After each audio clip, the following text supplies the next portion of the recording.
All right, let's tackle one of the biggest questions there is, and we're going to use a little philosophy to do it.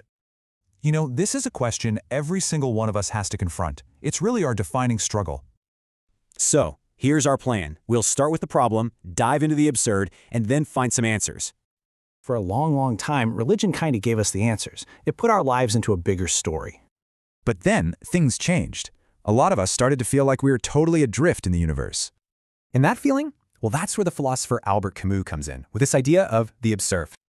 For Camus, the absurd is this clash. We desperately want meaning, but the universe gives us silence. And he used an ancient Greek myth to perfectly explain what this struggle feels like. So Sisyphus gets this eternal punishment, a totally pointless, hopeless job that never, ever ends. But here's the twist. Camus doesn't see this as a tragedy at all. He actually sees it as freedom.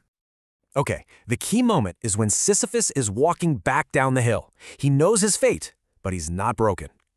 Because he accepts it and chooses to push the rock anyway, that's his rebellion. He's taking control. That struggle becomes his meaning. And that's how Camus says we have to imagine Sisyphus happy.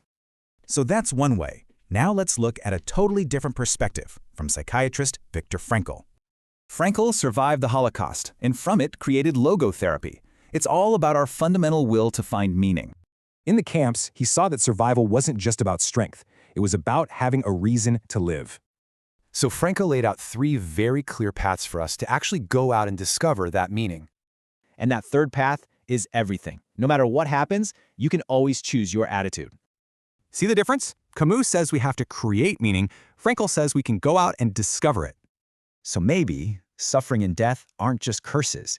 Maybe they're what make meaning so important in the first place. Think about it. Mortality is like the frame on a painting. It's the limit that gives life its shape. So, in the end, meaning isn't some big secret you find. It's something you actually build, day by day. The universe isn't talking. So the real question is, what meaning are you going to create?